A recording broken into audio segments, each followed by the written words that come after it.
खुशी हो रही है कि मैं इस धम्म कारवा का एक हिस्सा बनी हूँ। हिस्सा ही नहीं बनी हूँ बल्कि मुझे यहाँ पर बोलने का मौका भी दिया है श्रद्धेय संते करुणाशील राहुल जी ने। मुझे सम्मान देते हुए यहाँ बुलाया है और मुझे भिक्खुनी संघ के प्रतिनिधि के रूप में बोलने का मौका दिया है। इसके लिए मैं उनकी बड़ी आभारी हूँ। आज मुझे बड़ा उत्साह लगा, इतना बड़ा धम्म कारवा मैंने देखा, लोगों का जुलूस देखा और ये यकीन हो गया कि मनते करुणाशील राहुल इनके सफल नेतृत्व में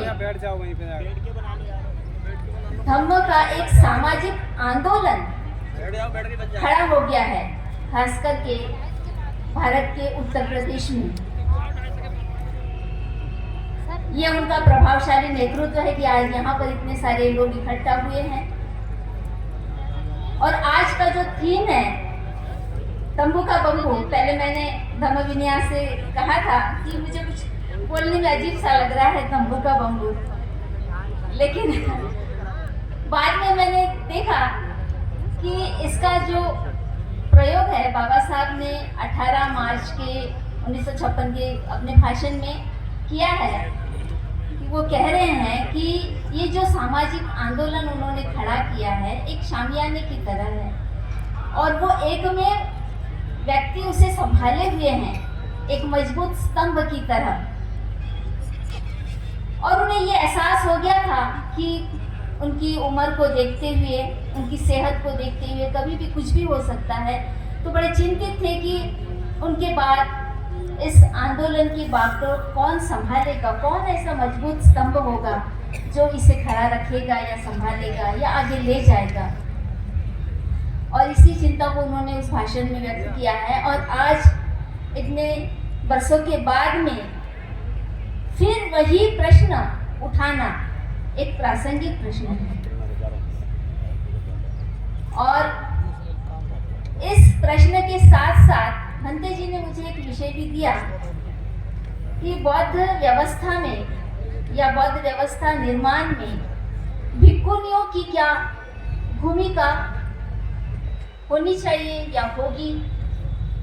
ये प्रश्न इसलिए उपस्थित हुआ क्योंकि भिक्खुनी संघ भी इस आंदोलन का एक महत्वपूर्ण स्तंभ है, एक पिलर है। और ये आज से नहीं तो 2600 वर्ष पूर्व तथागत बुद्ध ने 4 स्तंभों की बात की है। भिक्खु संघ, भिक्खुनी संघ, उपासक संघ और उपासिका संघ। इन चारों पिलरों का जिस समय सही तरीके से क्रियान्वयन हो रहा था उस समय हम देखते हैं कि भारत पूरी तरह से बौद्धमय हो गया था। लेकिन कालांतर में मनुवाद के कारण हमारे जो ये चारों महत्वपूर्ण पिलर है जो ढा दिए गए। और उसके बाद में बाबा साहब की जो क्रांति हुई, यहाँ पर नागपुर की दीक्षा भूमि पर जो क्रांति हुई, फिर से बुद्ध धर्मों को पुनर्जीवित किया। वहां से हम देख रहे हैं कि भारत में हमें भिक्खु संघ दिखाई दे रहा है। और जो स्त्रियों ने एक आंदोलन के तहत ये परंपरा शुरू की थी कि वे भी बुद्धा के संघ में प्रवेश पा सकती है और वे धम्म का एक मजबूत पिलर बन सकती है, उस संकल्पना को फिर से उजागर किसी ने नहीं किया। जब नागपुर में 1998 से फिर से भिक्खुनी संघ पुनर्जीवित हुआ तो वे भी इस बारे में उतनी गहराई से चिंतन नहीं कर सके कि ये बुद्ध द्वारा बनाया गया एक मजबूत पिलर है जो धम्म और समाज और सांस्कृतिक रूप से एक क्रांति को आगे ले जाने के लिए महत्वपूर्ण कार्य कर रहा है। सब बिखरे बिखरे हुए थे उन्हें जोड़ने का महत्वपूर्ण कार्य हमने नागपुर से शुरू किया। हम कहेंगे कि पूरे भारत में तो नहीं, लेकिन एक हमारी छोटी सी कोशिश रही है कि हम भिक्खुनी संघ को इस धम्म क्रांति के या इस सामाजिक आंदोलन के एक बंबू के रूप में खड़ा करने की कोशिश करते रहे हैं। और आज ये कार्य दुगुनी गति से हो सकता है जब हम चारों संघ ये समझ ले कि हमारे समन्वय से ये कार्य बहुत तेज गति से बढ़ सकता है। अभी भी लोग भाषणों में बोलते समय भिक्खु संघ बोलते हैं, लेकिन भिक्खुनी संघ जबान पर नहीं आता है। उपासक उपासिका जरूर बोलते हैं।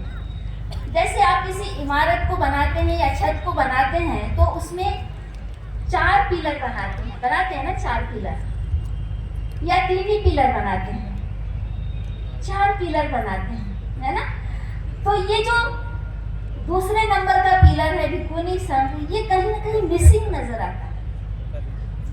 मतलब आपकी गलती नहीं है, हम प्रचारकों की ही गलती है। हम आप तक नहीं पहुंचे हैं, हमारी बातें आप तक नहीं पहुंची है।